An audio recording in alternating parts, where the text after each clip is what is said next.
Shkruan me robaze. Sali Berisha po përpiqet të paraqesë humbjen e tij në zgjedhje si një viktimë shpalljes non grata nga SBA-t, edhe pse ai e ka zhvlerësuar me betejë politike atë. Për gati 4 vjet ai ka bërë një betejë anti-amerikane shembullore, duke nxjerrë për herë të parë në sipërfaqe të shoqërisë shqiptare një anti-amerikanizëm të fshehur i cili u kthye gati në një lloj ideologjie të grupit Berishës në PD këto 4 vite. Fal kësaj fryme anti-amerikane, vet Berisha filloi të kërkojë për aleanca ruse në rajon dhe brenda në SBA.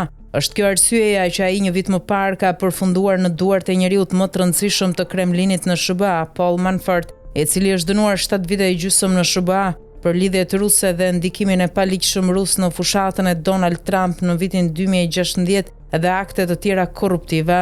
Berisha u përpoq ta sfidonte sanksionimin prej SBA-ve si person non grata për korrupsion madhor, shantazh ndaj drejtësisë dhe minim të demokracisë dhe pati sukses. Së paku ai e bindi Partinë Demokratike se mes një lideri të ri si Lulzim Basha, i mbështetur nga SBA dhe Sali Berishës të sanksionuar nga SBA, ata të zgjidhnin Berishën. Pra PD e bëri me vetdije të plot zgjedhjen kundër SBA-ve në betejën e saj të brendshme, tani që lidhjet e tij ruse në SBA janë ofruar për fushatë elektorale, kundrejt pagesave të majme, Berisha po përpiqet ta konsiderojë penalizim shpallje non grata, pasi sipas tij e pengon të shkojë në SBA. Nëse problemi vetëm i non gratas është udhëtimi në SBA, Berisha ka të njëjtin problem me Britaninë e Madhe, as atje nuk shkon pasi edhe aty është non grata për lidhje me krimin e organizuar dhe përdorimin e tij në politik, madje tifozët e PD-s në Angli janë më shumë se në SBA. Çështja e sanksioneve të tij nga SBA dhe Britania e Madhe janë politike, jo çështje vize, dhe Berisha e ka fituar atë betejë brenda PD-s kundër SBA-ve. Tani SBA-t në dash ta mbajnë ato sanksion, në dash ta heqin, nuk i prish punë njeriu edhe nuk i ndreq dot punë Berishës.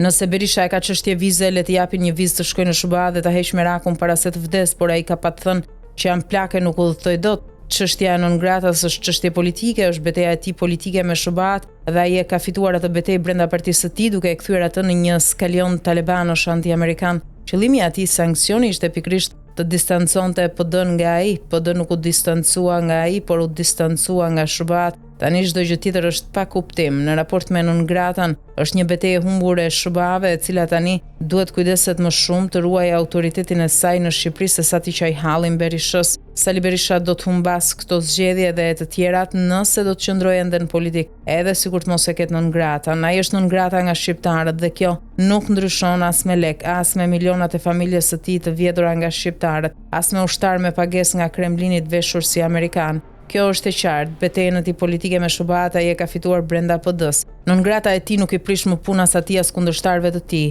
Madje atyre u bën më shumë punë heqja non gratës se sa shkuarja në zgjedhje me të, pasi janë më të lumtur ta mundin, siç e kanë mundur gjithmonë pa qenë non grata nga SBA-t. Kjo shtrirja sikur do të humbas se është non grata, është thjesht nxitimi për të gjetur përsëri një alibi anti-amerikane për humbjen. Ai humbet paq thellë dhe sikur t'ja heqin sot non gratën, pasi ata që votojnë pro tij kanë votuar kundër non gratas brenda partisë, dhe ata që votojnë kundër tij e kanë bërë këtë edhe para non gratas.